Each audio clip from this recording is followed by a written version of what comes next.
Nous avons abordé la question du sublime avec la poésie, avec une partie de l'art contemporain. Nous allons envisager cette question avec une autre partie de l'art contemporain et nous conclurons avec la musique. Et nous aurons fait une proposition, j'aurais fait une proposition pour vous inviter effectivement à entrer dans ce monde du sublime, qui me semble être la nouvelle catégorie de l'esthétique contemporaine. Il y a des gens qui posent le problème de l'art contemporain en termes de être pour ou être contre. Là encore, j'ai beaucoup dit que nous étions prisonniers de cette configuration moralisatrice, la fameuse moraline de Nietzsche qui nous inviterait à dire qu'il faut être pour ou contre, et comme ça on aurait réglé le problème. Ça n'a aucun sens d'être contre l'art contemporain. C'est l'art d'aujourd'hui, c'est l'art du siècle dernier, c'est l'art dans lequel nous vivons, ça n'a aucun sens de dire que l'art s'est arrêté à un temps qui nous permettrait de dire jusque-là c'était de l'art, après ça n'est plus de l'art. Non, c'est toujours de l'art. C'est toujours de l'art, mais il nous faut simplement les moyens d'aborder cette question pour que nous puissions disposer d'un jugement de goût. La question n'est pas de savoir si c'est de l'art ou si c'est pas de l'art, mais si dans cet art vous aimez ou vous n'aimez pas. Si vous aimez les transports que vous offre Michel Journiac avec son boudin humain, Gina Penn avec ses souffrances sur une échelle dont les barreaux sont faits avec des rasoirs, si vous pensez que Schwarzkogler peut vous intéresser en éviscérant des poissons, si vous pensez que Hermann Nietzsche peut être intéressant quand il rejoue la question du rituel de la messe avec des calices, avec des objets qui relèvent du rituel catholique, si vous pensez effectivement que cet art vous intéresse, alors il peut vous intéresser. J'ai tâché de faire la démonstration qu'il était une variation sur le thème de l'idéal ascétique et qu'il était d'une certaine manière un art ancien, cet art contemporain, qu'il était de toute façon le plus ancien parce qu'il était le plus indexé sur la question du christianisme, la présentification d'un corps absent et cette idée qu'on pouvait longuement disserter sur le concept et que ça pouvait finalement rendre possible de longues dissertations sur l'œuvre d'art qui seraient de longues dissertations explicatives. Je voudrais vous proposer quelque chose qui serait presque une opposition, en vous disant on pourrait presque faire une contre-histoire de l'art et montrer qu'il y a deux lignages et que vous pouvez donc choisir dans ces deux lignages un lignage qui serait un lignage de l'ascétisme, de l'ascèse, du refus de la matière, de l'éloignement de la matière, donc du refus du corps qu'on maltraite, et puis une autre ligne de force qui serait une ligne de force hédoniste. Faisons attention à ce terme-là, effectivement, il est éminemment connoté, mais il y aurait dans une définition extrêmement simple l'idée que l'hédonisme, c'est tout simplement ce qui vise à produire une émotion de plaisir. Vous devriez pouvoir avoir du plaisir devant certaines œuvres d'art. Est-ce qu'il y a du plaisir à manger du boudin humain? Est-ce qu'il y aurait du plaisir à voir souffrir Gina Penn? Est-ce qu'il y aurait du plaisir à voir des gens dans une simulation de sacrifice, dans une logique d'actionnisme viennois? Peut-être, mais vous verrez que, exactement de la même manière qu'il y avait du plaisir à voir des taureaux souffrir, on peut vouloir un autre plaisir. Et le land art est une fraction, une partie de l'art contemporain dont on parle assez peu, parce que finalement, c'est un dispositif tout à fait particulier. Il faut être dans des lieux naturels, et de fait, l'art, comme il fonctionne, est souvent une aventure urbaine, pas très rurale, pas très campagnarde. Alors évidemment, il y a des points de jonction entre l'art conceptuel et le land art. Le land art, ce sont des installations dans la nature. Je vous préciserai tout à l'heure à quoi ça peut ressembler, quelles sont les grandes figures du land art, mais ce sont des interventions dans la nature qui sont vastes, qui demandent qu'on soit dans la forêt, dans le désert, dans un chemin, dans une vallée, dans un ruisseau, au bord d'un fleuve, dans la mer, au bord de la mer, sur une plage. Ça suppose donc des lieux comme cela. Alors évidemment, l'idéal, c'est d'y aller. Et là, je vais vous parler d'œuvres sans que, éventuellement, vous les connaissiez, sans que ça renvoie quelque chose chez vous, donc c'est pas forcément très facile. Mais a priori, l'œuvre est faite pour que vous vous déplaciez, que vous y alliez et que vous vous retrouviez dans la nature. Et pas du tout dans un musée, et pas du tout dans une galerie. Alors bien sûr, un artiste doit vivre. Un artiste, c'est quelqu'un qui doit vivre de ses productions. Comment est-ce que vous faites? Si vous faites une installation, si vous réalisez une installation et que cette installation, elle est au fin fond du désert, elle est au milieu d'une forêt, vous n'allez pas faire venir des gens, les faire payer pour visiter cette œuvre-là, comment est-ce que ça fonctionne? Eh bien, ça fonctionne avec des créations de fétiches, je dirais. C'est-à-dire des gens qui font, soit vous les faites, soit ces photos, enfin des gens qui font des photos, des artistes qui eux-mêmes sont photographes de leurs œuvres, soit des artistes qui sollicitent des photographes, qui réalisent des clichés, et ces clichés sont vendus. Ces clichés sont exposés, ces clichés sont dans des tirages limités. Donc vous faites un tirage limité d'un cliché de votre installation dans la nature, et puis dans le musée, eh bien vous pouvez, ou dans la galerie, vous pouvez exposer, ou vous pouvez acheter, vous pouvez vendre. Parfois il y a tout un tas d'objets qui sont autour de cette création. C'est-à-dire le land art, ça suppose que vous conceviez. Ça suppose que ce soit un peu aussi conceptuel. C'est l'une des modalités aussi de l'art conceptuel, sauf que ça ne reste pas à l'art conceptuel, ça va au-delà. Ça produit du sublime, on le verra. Ça produit aussi de beaux artefacts. C'est-à-dire que le beau qui est mort depuis Marcel Duchamp n'est pas forcément complètement mort. Vous pouvez avoir de belles choses, vous pouvez avoir de belles mises en scène dans la nature, et des choses qui vous touchent et qui vous émeuvent par leur beauté. Le concept de beauté n'est pas forcément mort. On peut imaginer qu'après la mort du beau, il y a aussi un autre beau. Et que ce qui prend la place de l'ancien beau, c'est un nouveau beau dont nous pourrions dire qu'il est le sublime. Alors bien sûr, on a des artistes qui monnaient leur travail parce qu'il y a parfois des œuvres qui sont extrêmement coûteuses. James Turrell, par exemple, achète un volcan et arrase le sommet de ce volcan pour en faire un cercle parfait. Donc vous imaginez bien qu'il faut d'abord acheter le volcan, il faut acheter un terrain, ensuite il faut louer des bulldozers, il faut louer les travailleurs qui vont effectuer l'arasement et produire ce que vous avez vous-même prévu. Donc il y a un coût, évidemment, la plupart du temps, à ce genre de choses. Donc c'est un marché aussi, le land art. C'est pas seulement une pure production culturelle ou alors une production qui serait naturelle, c'est une production conceptuelle, culturelle, puis naturelle, qui n'est pas dissociée du marché. Simplement, ce sont des objets secondaires, des objets participatifs, je dirais, qui font l'objet du marché du land art. Vous pouvez avoir parfois des bouts de ficelle, vous aurez fait des repérages sur un lieu, et puis vous aurez eu besoin de ficelles qui vous auront permis de tendre de morceaux de bois qui vous auront permis d'avoir une ligne ou je ne sais quoi, et bien vous pouvez ramener ce bout de ficelle, ce petit morceau de bois ou je ne sais quoi, et d'un seul coup ça devient un fétiche. Et ça procède de l'œuvre. Elle est beaucoup plus vaste que l'œuvre, puisque effectivement tout ce qui touche à cette œuvre-là peut ressortir du registre du land art. C'est donc un moment de l'histoire qui s'inscrit dans un grand lignage, et quand je vous disais qu'on pouvait faire une contre-histoire de l'art, eh bien on pourrait par exemple démarrer avec les traces qui nous restent, même si on peut imaginer qu'avant les traces il y avait déjà des façons de faire qui étaient semblables. Je songe à Stonehenge.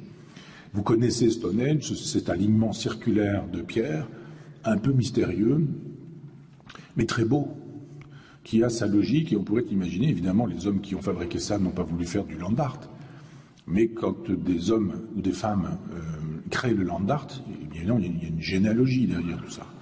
Il y a des gens qui précédemment ont déjà fait des choses qui font songer à ce que vont faire ces contemporains. Stonehenge, pour ce qu'on en sait, c'est une espèce de vaste dispositif astronomique qui est aussi un dispositif sacré, religieux. Je rappelle que le religieux n'est pas ce qui relie les hommes avec un arrière-monde ou avec un autre monde. Et Stonehenge, c'est un dispositif indexé sur le soleil, sur la lune, sur les solstices, sur les équinoxes.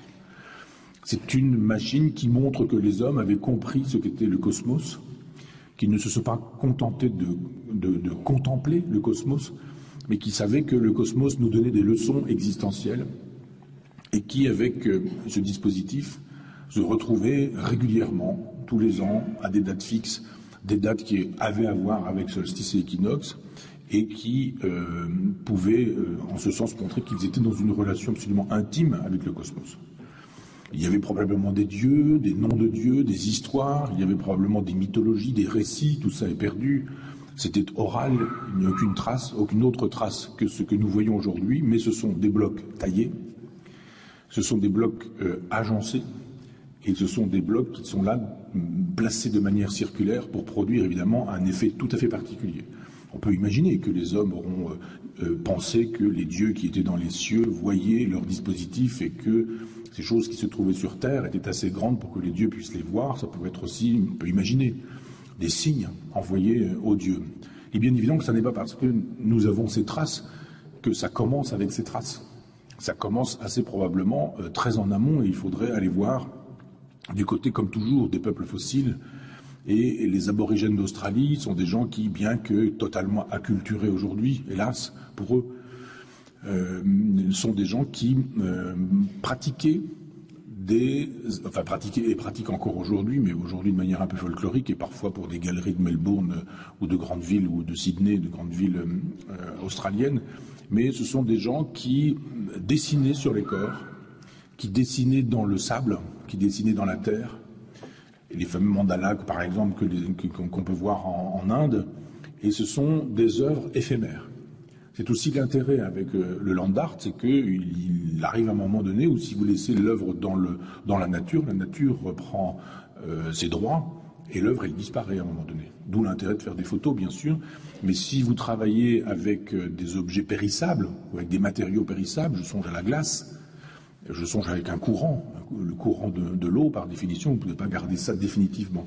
On peut imaginer donc qu'une contre-histoire de l'art s'enracinerait dans des arts préhistoriques qui étaient des arts de marquage du corps, le tatouage qu'on fait avec des coquillages, on gratte et puis on y met de la poussière, on y met de la cendre, on y met du charbon de bois et puis on colore la blessure qu'on inflige, et cette blessure, elle est un dessin, et ce dessin dit quelque chose. Donc le tatouage, c'est vieux comme le monde. C'est un marquage identitaire, c'est un marquage tribal, c'est un marquage de reconnaissance, c'est un marquage de puissance également. Il y a dans le tatouage quelque chose qui dit quelle est la place que vous occupez dans une communauté. Les aborigènes, c'était ça. Tous les Indiens d'Amazonie qui pratiquent le tatouage le pratiquent dans ce sens-là. Bien évident que le tatouage préhistorique a disparu, que les peintures sur le corps ont disparu, que les incisions sur le bois ont disparu, que tout ce qui était dessiné dans le sable ou qui était dessiné dans la terre, tout ça a disparu également. Mais on peut imaginer que l'écho de cette pratique-là se retrouve chez les aborigènes d'Australie ou chez des individus qui, dans des endroits reculés du monde, Papouasie-Nouvelle-Guinée par exemple, sont encore dans cette configuration du dessin éphémère, du tatouage éphémère, le temps que dure le corps d'un homme évidemment, ou des agencements de bois, de feuilles, de plantes, de pierres, pour entrer en contact avec la nature. Donc vous voyez que si contre-histoire il y a, et il y a contre-histoire, elle doit remonter dans des temps dont nous ne disposons pas, enfin sur lesquels nous ne disposons pas d'informations, sauf des informations données par les ethnologues qui ont visité des peuples qui étaient restés sauvages, comme on dit, ou des voyageurs qui, quand ils arrivent dans les îles Marquises, par exemple, ou quand ils arrivent en Arctique, découvrent qu'il y a des hommes et qu'ils dessinent, qu'ils produisent des formes sur des os, sur des bois, et que ces choses-là sont conservées, on peut les décrire, ils les décrivent, et on voit bien effectivement que l'art est en relation à cette époque-là avec le cosmos. Il s'agit de dire qu'on a bien compris que les hommes occupaient une place dans la nature et que la nature, elle était une partie d'un grand tout dont on avait compris le mouvement parce qu'on savait à l'époque scruter le ciel. Alors évidemment, on pourrait continuer dans cette contre-histoire et avancer en disant, n'y aurait-il pas un peu plus tard, faisant des grands bonds par exemple, des moments qui nous permettraient de dire, voilà, il y a des peintres par exemple qui relèveraient d'une contre-histoire et qui s'inscrirait dans le lignage hédoniste, du moins qui ne serait pas forcément dans le lignage de l'idéal ascétique. On peut en trouver. Je songe à Jérôme Bosch, qui est un artiste qui résiste à tout le monde. Vous êtes devant une toile de Jérôme Bosch, eh bien, ça peut vous sembler extravagant, c'est extravagant, mais vous ne comprendrez rien. Il y a quelque chose d'assez mystérieux. Si vous est arrivé de vous retrouver devant des grandes toiles, à une époque, j'acceptais des conférences dans le monde parce que je savais par exemple qu'il y avait une toile de Jérôme Bosch au Brésil par exemple, et vous vous retrouvez devant une très grande toile et vous découvrez que le génie de Jérôme Bosch c'est de toute façon de vous subjuguer toujours, de vous submerger tout le temps, parce que vous ne pouvez voir que du détail. Ou vous regardez, vous êtes à 50 cm et vous découvrez une scène, mais cette scène est découpée dans un grand tableau, ou alors vous reculez de 4 ou 5 pas, vous avez la totalité, mais vous ne voyez pas le détail. Il y a une façon de faire chez Jérôme Bosch qui échappe à tout. Jérôme Bosch n'a pas de prédécesseur, Jérôme Bosch n'a pas de suiveur, même si on a des gens qui ont fait à la manière d'eux. Mais les interprétations sont impossibles. On ne sait pas ce qui s'est passé, on ne sait pas ce qu'il a peint, pourquoi il a peint ça. Alors vous avez des gens qui disent il faisait partie d'une secte adamite, et dans cette secte adamite on pensait ceci, on pensait cela, donc il a figuré un certain nombre de choses qui étaient secrètes, qui étaient discrètes, qui étaient silencieuses.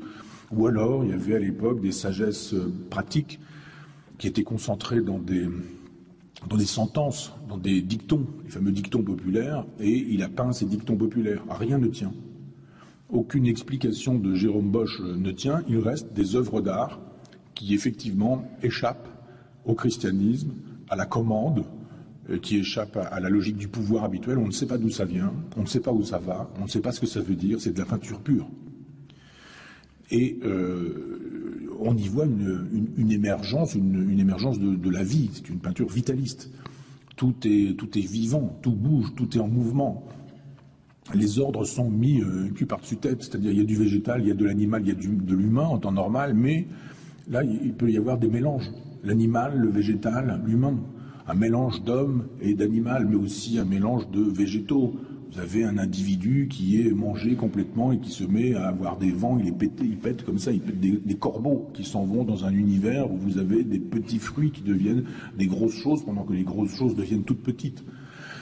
La peinture de Jérôme Bosch entre dans cette configuration-là, elle est une peinture vitaliste, elle est une peinture de la vitalité, et elle est une peinture également panthéiste. C'est-à-dire qu'elle entre dans cette configuration il y a un grand tout, et dans ce grand tout, il y a des parties, et tout communique. On pourrait faire la même chose avec Arcimboldo, dont vous connaissez le travail, ce personnage qui fabrique une tête de poissonnier avec des poissons, qui fabrique une tête de bibliothécaire avec des livres, ou qui fabrique des figures qui incarnent les saisons avec ce qui correspond à des saisons.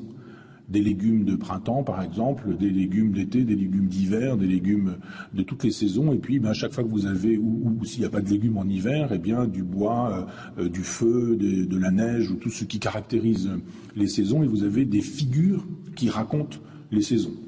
Le bibliothécaire est un homme dont le nez, dont la bouche, dont les yeux, dont les oreilles, les cheveux, le vêtement sont constitués de livres, de pages de livres sur la tranche, de livres debout, de livres ouverts, à demi ouverts.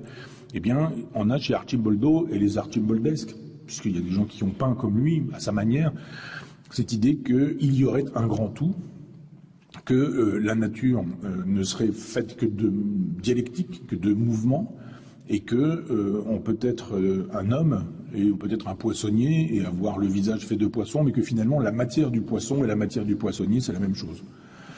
La matière du livre et la matière du bibliophile ou du bibliothécaire, c'est la même chose. Que la matière des fruits, la matière des légumes, la matière de tous les règnes, animal, végétal, humain, etc., c'est une même matière. Et donc c'est une peinture, là encore, panthéiste.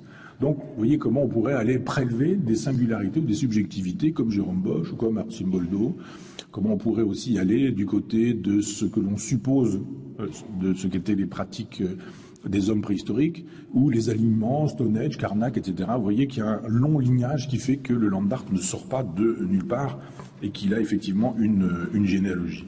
C'est une réaction également, le land art, à la raréfaction de la matière. La matière est problématique de notre civilisation judéo-chrétienne. Il nous faut de l'âme, il nous faut de l'esprit, il nous faut du cérébral. Et donc il faut évincer tout ce qui est matériel, corporel, et si on ne peut pas l'évincer, alors le détruire. Alors lui faire du mal, le faire saigner, le couper, le maltraiter, le brutaliser. Et il y a dans le land art une réaction à ça. C'est pas de moins en moins de matière et de plus en plus d'esprit, mais c'est exactement l'inverse.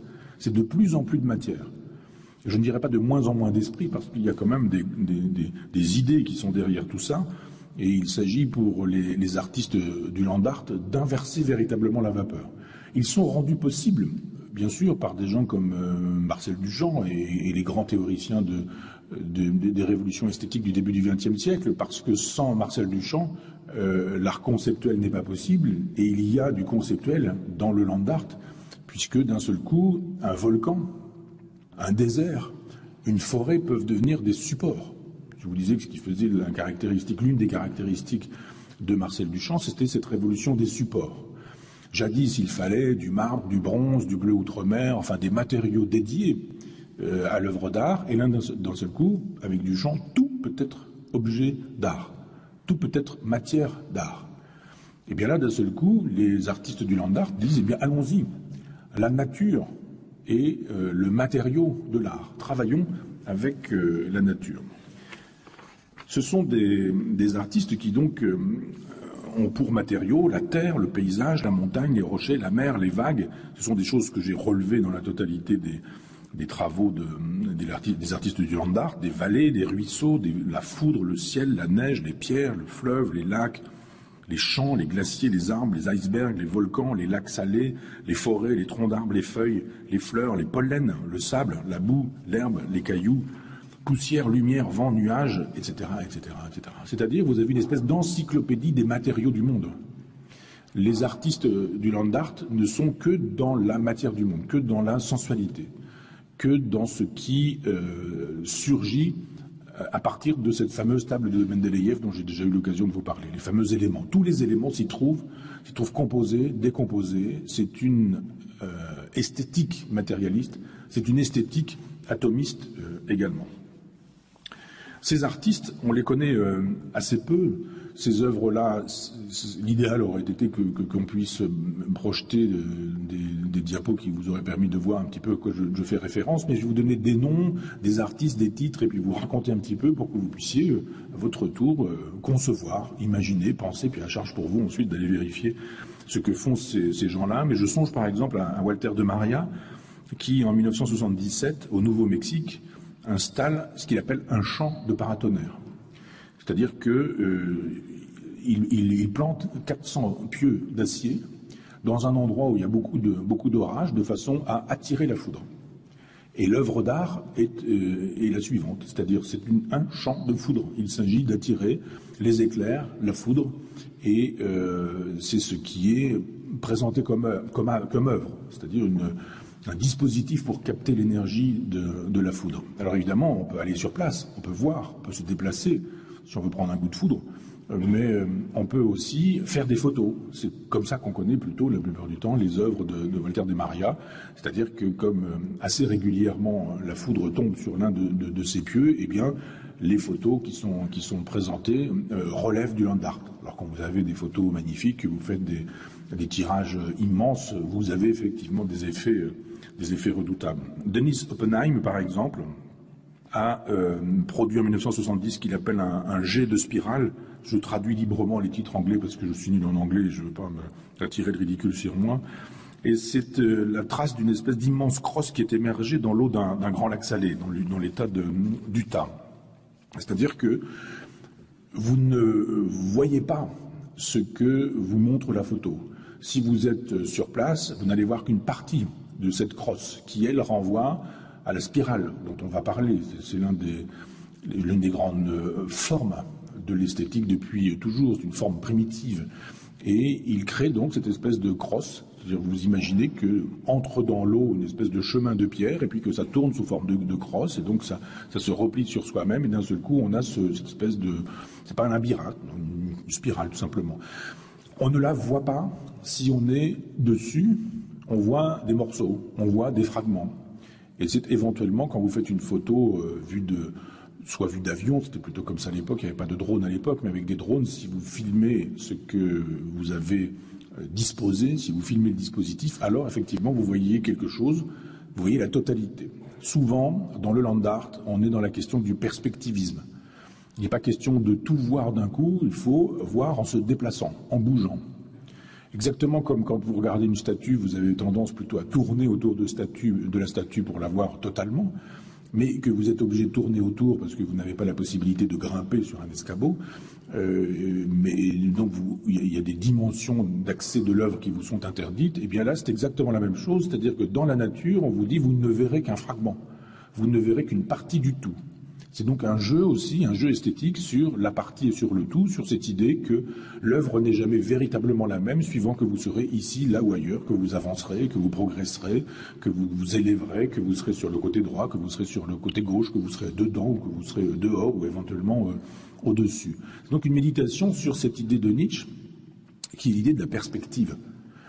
Quand on dit de Nietzsche qu'il a aboli la vérité en disant qu'il n'y avait plus que des perspectives, c'est pas exactement ce que Nietzsche a dit. Il a juste dit qu'il n'y avait de vérité que dans la perspective. C'est pas exactement la même chose. Quand on dit il n'y a que des perspectives, ça veut dire après tout c'est l'avis qu'on s'en fait, c'est le jugement qu'on a qui importe et il n'y a pas de vérité. Non, c'est pas ça du tout. Nietzsche dit, il le dit pas comme ça, mais c'est moi qui utilise la métaphore, mais la vérité de la sculpture n'est pas dans le fait que vous pourriez la regarder de face et qu'elle ne serait que de face. Que se passe-t-il dans le dos de la sculpture ou au côté droit ou au côté gauche de la sculpture? Donc ce que dit Nietzsche, c'est que si on veut savoir ce qu'est la vérité, il faut changer de perspective et que quand nous changeons de perspective, nous disposons d'une vérité qui est évidemment supérieure à celle qui nous donnerait juste un angle d'accès ou un angle d'attaque. Donc le perspectivisme nietzschéen se trouve illustré dans le land art qui ne vous donne qu'un morceau, qu'un fragment, et qui vous laisse la possibilité de cheminer dans la nature pour que vous puissiez vous emparer du volume ou de l'œuvre telle qu'elle aura eu lieu. Et c'est après, dans la photographie, qu'éventuellement vous pourrez saisir la dynamique de cette œuvre-là, le champ de foudre ou cette spirale par exemple. Michael Heiser a fait un dessin de déplacement de cercle sur une surface plane, c'est le titre, et ce sont des traces de pneus sur une surface de lac salé, une surface extrêmement plane, et ces cercles s'agencent comme des compositions géométriques pures, c'est-à-dire qu'il y a des cercles, et puis des cercles dans des cercles, et puis des intégrations de cercles, et puis des cercles qui sont dans la tangence avec d'autres cercles. Alors même chose, si vous êtes sur place, vous ne verrez que des fragments, des parties, et c'est éventuellement la photo générale de l'ensemble qui vous montrera une composition géométrique. Richard Long, en 1975, produit ou signe, je dirais, des pierres dans le Népal, et il se retrouve dans un espace qui est extrêmement caillouteux, et quand il enlève des pierres, il peut dessiner quelque chose. Vous pouvez enlever des pierres et dessiner par exemple un cercle, un triangle et autres. Eh bien, il agence des pierres et il crée un ordre dans le désordre. Dans le chaos, il obtient un ordre. Et effectivement, ces alignements lapidaires sont des alignements qui font songer aux alignements des anciens hommes. Il s'agit de fabriquer de l'ordre dans le désordre, de fabriquer de l'ordre dans le chaos et de le montrer. Même chose, vous pouvez vous déplacer, voir, et vous ne verrez pas forcément la même chose à chaque fois. James Turrell, dont je vous parlais tout à l'heure, avec son fameux cratère Roden, et qui a acheté ce volcan pour lui donner la forme que n'ont jamais absolument les volcans. Les volcans, ils ont une forme naturelle, ils peuvent avoir une forme conique, mais si vous regardez véritablement, la nature ne dessine pas un cône parfait. Eh bien, il impose son vouloir, sa décision, une forme particulière à ce volcan qu'il achète pour en faire quelque chose qui serait presque un artefact, comme s'il n'y avait rien eu avant et qu'il y ait la construction d'un volcan. Ce n'est pas la construction d'un volcan, c'est la production d'une forme volcanesque dans un volcan qui existe déjà, c'est-à-dire qu'il y a presque une idée qui se trouve incarnée dans la réalité, il y a une idée du volcan, c'est presque un cône tronqué, et c'est fabriqué évidemment avec des bulldozers, 8 bulldozers pour travailler sur ce chantier-là. Karl André, qui est aussi un grand nom du land art, en 1977 produit Sécante, qui est une longue ligne de bois, faite de bois, de blocs de bois, et avec des parallépipèdes, il fait des ondulations. Là aussi, il y a une espèce d'oxymore avec cette idée qu'on pourrait, avec des parallépipèdes, c'est-à-dire des volumes qui sont très, très plans, faire des sinusoïdales, faire des courbes. Et il installe tous ces dispositifs-là dans la nature en épousant les courbes de la vallée, par exemple, quand il s'installe dans une vallée. C'est-à-dire qu'avec sa production esthétique, il vous contraint à voir la ligne de la vallée. On peut être dans une vallée et voir vaguement la ligne, mais c'est une espèce de dessin qui vous oblige à regarder quel est le mouvement de la nature. C'est-à-dire que artificiellement, vous soulignez, vous surlignez une